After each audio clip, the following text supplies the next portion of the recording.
अम्मा बाद फ़अऊज़ु बिल्लाहि मिनश्शैतानिर्रजीम बिस्मिल्लाहिर्रहमानिर्रहीम। लक़द मन्नल्लाहु अलल मुअमिनीना इज़ बअस फ़ीहिम रसूलन मिन अनफ़ुसिहिम यत्लू अलैहिम आयातिही व युज़क्कीहिम व युअल्लिमुहुमुल किताब वल हिकमह व इन कानू मिन क़ब्लु लफ़ी ज़लालिम मुबीन। सदक़ल्लाहुल अज़ीम व सदक़ रसूलुहुन नबियुल करीम। औ कमा क़ाल अलैहिस्सलातु वस्सलाम बल्लिग़ू अन्नी मिनल आया। मुंहिंजा मोहतरम अज़ीज़ दोस्तो भाइरो, हिकु भेरो दिल जी मोहब्बत सां जनाब मुहम्मद रसूलुल्लाह सल्लल्लाहु अलैहि वसल्लम जी तरफ़ सलातु ऐं सलाम मोकिलियो। अल्लाहुम्मा सल्लि अला सय्यदिना मुहम्मदिन नबी उम्मी व बारिक वसल्लिम तस्लीमन कसीरन कसीरा। अॼु अल्हम्दुलिल्लाह असां ऐं तव्हां हिकु बाबरकत महफ़िल में शरीक थिया आहियूं। हिकु भलारी राति ऐं भलारो महीनो ऐं भलारी महफ़िल। शाल रब करीम खां दुआ आहे तव्हांजो अचणु विहणु ॿुधणु ऐं ॿुधाइणु पंहिंजी बारगाह इलाही में क़बूल फ़रमाए ऐं तव्हां ऐं असांजे लाइ, हिन ॻोठ वासियुनि जे लाइ, हिन पूरे इलाइक़े जे लाइ अल्लाह तबारक व तआला हिदायत जो ज़रियो बनाए ऐं निजात ऐं छुटकारे जो बि ज़रियो बनाए। मुंहिंजा अज़ीज़ दोस्तो, आउं एतिरो घणो टाइम नथो वठां। आउं तव्हांजे साम्हूं सिर्फ़ु 2 ऐं 3 ॻाल्हियूं कंदुसि। अॼु जेका ही मूं क़ुरान पाक जी हिकु आयत तव्हांजे साम्हूं पढ़ी ऐं उन सां गॾोगॾु नबी करीम सल्लल्लाहु अलैहि वसल्लम जी हदीस पढ़ी। अल्लाह तबारक व तआला ईमान वारनि सां ॻाल्हायो आहे। अल्लाह तबारक व तआला ईमान वारनि सां मुखातिब थी करे चयो आहे, ए ईमान वारो, मूं रब अव्हां जे मथां हिकु वॾो एहसान ऐं थोरो कयो आहे। ऐं क़ुरान पाक जे अंदरि हिकु ॿी आयत में अल्लाह तबारक व तआला फरमायो, दुनिया जे मुस्लमाननि खे फरमायो त मूं रब करीम जूं अव्हां जे मथां एॾियूं वॾियूं नेमतूं आहिनि, जेकॾहिं अव्हां सभु ॻणण ते अचो त बि ॻणे कोन सघंदो।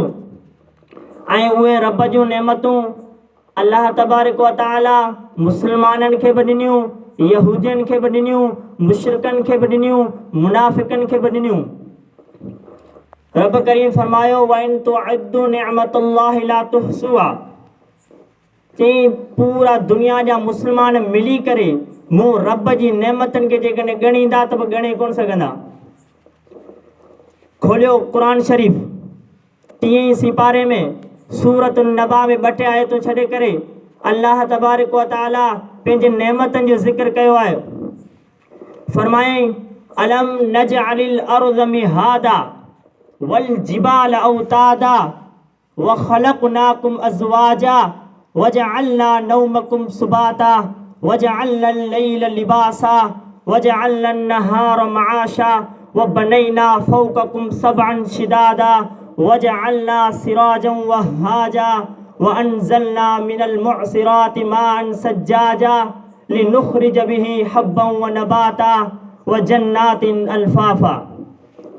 रब करीम फरमायो, अलम नजअलिल अर्ज़ मिहादा, यानी मूं रब अव्हां खे हीअ ज़मीन ॾिनी जंहिं ते तव्हां रहो पिया। मूं रब अव्हां खे ज़मीन जहिड़ी नेमत मूं रब अव्हां खे ॾिनी। अॻिते फरमायूं, व खलक़नाकुम अज़वाजा, ऐं हिन ज़मीन जे मथां जेको बि जबल पहाड़ ॾिसंदा, इहो रब मूं अव्हां खे नेमत ॾिनी। जेकॾहिं इहे पहाड़ इहे जबल न हुजनि हा त तव्हां ऐं असां घुमूं फिरूं, ही दुनिया हले पई त ज़मीन थरथलो खाया, ज़मीन में ज़िलज़िलो अचिया। रब फरमायो, व खलक़नाकुम अज़वाजा, मूं ज़मीन जे मथां अव्हां खे जबलनि खे मुसलत करे छॾियो, चवां त ज़मीन लुॾे न। अॻिते फरमायूं, व खलक़नाकुम अज़वाजा, यानी तव्हां खे मूं जोड़ो जोड़ो करे रहियो।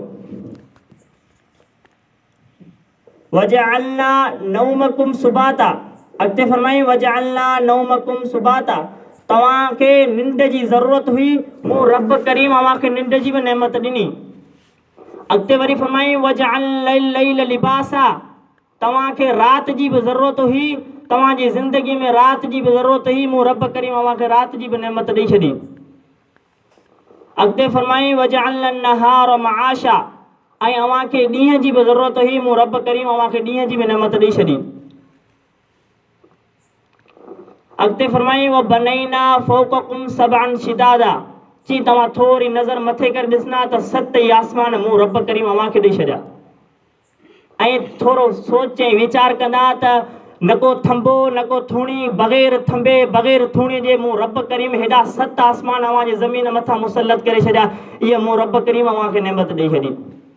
अॻिते फरमाई वजअलना सिराजम वहाजा, ऐं तव्हां आसमान जी तरफ़ ॾिसंदा जेको ॾींहं जो रब फरमाए थो त मूं ॾींहं जो हिकिड़ो बल्ब मुक़ररु कयो आहे जेको तव्हांजे लाइ आहे, जंहिंखे तूं ऐं आऊं पंहिंजी ॿोली में सिज चवंदा आहियूं। रब फरमाए थो इहो सिज तव्हांखे ज़रूरत हुई, मूं रब करीम अव्हांखे ॾेई छॾियो। अॻिते फरमायो वअनज़लना मिनल मुअसिराति माअन सज्जाजा, यानी अव्हांखे आसमान तां पाणी मूं बरसायो, अव्हांखे पाणी जी बि ज़रूरत हुई, रब करीम फरमायो त मूं अव्हांखे पाणी बि ॾेई छॾियो। अॻिते फरमायो लिनुख़रिज बिही हब्बन व नबाता, यानी अव्हांखे उहो पाणी जॾहिं आसमान तां किरंदो आहे, जॾहिं ज़मीन सां टच थींदो आहे, रब फरमाए थो उन ज़मीन से टच थियण खां पोइ जेको फुल ऐं फ्रूट गाह वग़ैरह निकिरंदो, रब करीम फरमाए थो उहो बि अव्हांजे फ़ाइदे लाइ हुयो, मूं रब करीम उहा बि नेमत अव्हांखे ॾेई छॾी। इहे हुयूं इंसान जूं नेमतूं वजूद इंसान जे वजूद खां ॿाहिरि। हाणे इंसान जे वजूद जे अंदरि कहिड़ियूं नेमतूं आहिनि। ॾिसो रब करीम केॾो वॾो एहसान करे छॾियो, केॾो वॾो हिन उम्मत जे हिन दुनिया जे मथां केॾो वॾो एहसान करे छॾियो। हाणे इंसान जे वजूद अंदरि नेमतूं ॾिसूं, खोलियूं था क़ुर शरीफ़ 29 सिपारो सूरतुल मुल्क, रब फरमाए कुल हुवल्लज़ी अंशअकुम वजअल लकुमुस समअ वल अबसार वल अफ़इदा, यानी तव्हां पंहिंजे मथे खां वठी पेरनि जे नौं ताईं पंहिंजे अंदरि में ॾिसो सही मूं रब करीम अव्हांखे नेमतूं कहिड़ियूं ॾिनियूं आहिनि।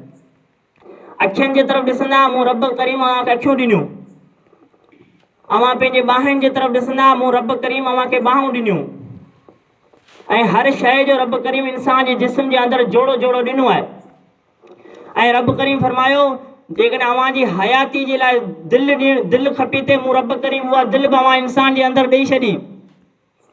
ऐं वरी 30 सिपारे जे अंदरि सूरतुल बलद में रब फरमायो अलम नजअल लहू ऐनैन व लिसानन व शफ़तैन व हदैनाहु नजदैन, यानी तव्हांखे 2 अखियूं ॾिनऊं, 2 कन ॾिनई, ऐं इंसान जी ख़ूबसूरत जे लाइ रब 2 चप बि ॾेई छॾिया।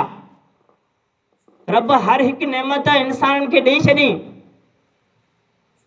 हर हिकु नेमत ॾेई करे पोइ बि इंसान नाशुक्रो थियो त रब फरमाई या इहो सूरतुल 3 सिपारे में सूरतुल इन्फितार में रब फरमायो या अय्युहल इंसानु मा गर्रक बिरब्बिकल करीम, चई ए बांदा छा तोखे मूं हेॾियूं नेमतूं ॾिनियूं, इंसान जे जिस्म खां ॿाहिरि इंसान जे जिस्म जे अंदरि हर हिकु नेमत मूं रब तोखे ॾेई छॾी, उनजे बावजूद बि रब फरमाई या अय्युहल इंसानु मा गर्रक बिरब्बिकल करीम, भला कहिड़ी शइ हुई जेको मूं रब करीम खां तोखे धोखे में विझी छॾियो। तूं मूं रब करीम जी नाफ़रमानी में वेह हले, मूं रब करीम जी इबादत बि कोन कए। ऐं अॻिते फरमाई अल्लज़ी ख़लक़क फसव्वाक फ़अदलक, चई तोखे खारायां बि आऊं, तोखे पीआरियां बि आऊं, तुंहिंजी हर शइ तोखे आऊं ॾियां, उनजे बावजूद चई आऊं तोखे खाराए पीआरे, पोइ बि कॾहिं मूं तुंहिंजे खाराइण ऐं पीआरण जी शिकायत मलाइकनि सां कोन कई, फ़रिश्तनि सां कोन कई आहे। फसव्वाक फ़अदलक, चई जीअं तो चए बि मूं तोखे ठाहियो पिए। अॻिते फरमाई फ़ी अय्यि सूरतिम मा शाअ रक्कबक, रब फरमायो जीअं तो इंसान खे चई जीअं तो चयो पिए मूं तोखे ठाहियो पिए। भणे वञी क़ुर शरीफ़ जो तफ़सीर ॾिसंदा त हिन फ़ी अय्यि सूरतिम मा शाअ जी रक्कबक जी माना इहा थींदी, रब फरमाई बाने खे जीअं तो चयो पिए मूं तोखे ठाहियो पिए, उनजे बावजूद बि मा गर्रक बिरब्बिकल करीम, भला कहिड़ी शइ हुई जेको मूं रब करीम खां तोखे धोखे में विझी छॾियो। मुंहिंजा अज़ीज़ दोस्तो, हीअ रब जूं नेमतूं जेकॾहिं पाण ॾिसूं ऐं पाण पंहिंजे अहमाल में ॾिसूं त रब जूं नेमतूं वधीक आहिनि, पाण इन्हनि जे लाइक़ बि कोन हुआसीं। अल्लाह तबारक व तआला पाणखे 2 हथ ॾेई छॾिया, 2 अखियूं ॾेई छॾियूं, 2 कन ॾेई छॾिया, ऐं पंहिंजे ख़ूबसूरत जे लाइ अल्लाह तबारक व तआला 2 चप ॾेई छॾिया। उनजे बावजूद जेकॾहिं पाण सॼी ज़िंदगी मुसले ते बीह करे रब जी जेकॾहिं शुक्राने तौरु नफ़िल अदा करियूं त बि पूरे कोन पवंदासीं। इहे हुयूं रब जूं नेमतूं। ऐं अॻिते फरमाई लक़द मन्नल्लाहु अलल मुमिनीन इज़ बअस फ़ीहिम रसूला, जी ईमान वारो मुंहिंजो मूं अव्हां ते वॾो थोरो करे छॾियो, वॾो एहसान करे छॾियो। हाणे जेकॾहिं पाण इहो रब जो एहसान ऐं थोरे जी तरफ़ ॾिसंदासीं न त पाण खे महसूसु थींदो इहो मिड़े ई थोरो न, हिकिड़ो अणॻणियो एहसान रब जो आहे। कहिड़ो आहे? रब फरमायो मूं अव्हां खे पंहिंजो यार ॾेई छॾियो, यार नबी ॾेई छॾियो। तॾहिं पाण हिकिड़ो बाअदब बाअख़लाक़ अलाह सां इहो पुछंदासीं त या अलाह नबी त ॿियनि उम्मतनि खे बि ॾिना हुआ, नबी ॿियनि उम्मतनि खे हुआ न, तबलीग बि चवनि, तबलीग वारा चवंदा त अलाह तबारक व तआला हर क़ौम जी हिदायत लाइ 1.25 लख नबी मोकिलिया। त पाण चवंदा या अलाह तव्हां त 1.25 लख ॿियनि उम्मतनि खे बि ॾिना हुआ, हर हिकु नबी आयो। अलाह साईं फरमाईंदो ॿियनि उम्मतनि खे नबी ॾिनो, पोइ पाण चवंदा या अलाह पोइ छा तो ॿियनि उम्मतनि खे नबी ॾिनो, पोइ तो असांखे थोरो कहिड़ो, छा तव्हांखे नेमतूं ॾिनियूं? अलाह साईं चवंदो न नेमतूं मूं अव्हांखे कोन ॾियूं। पोइ वरी चवनि छा अलाह तव्हां असांखे सोन ऐं चांदी ॾिनो? अलाह साईं चवंदो सोन ऐं चांदी बि मूं अव्हांखे कोन ॾिनो।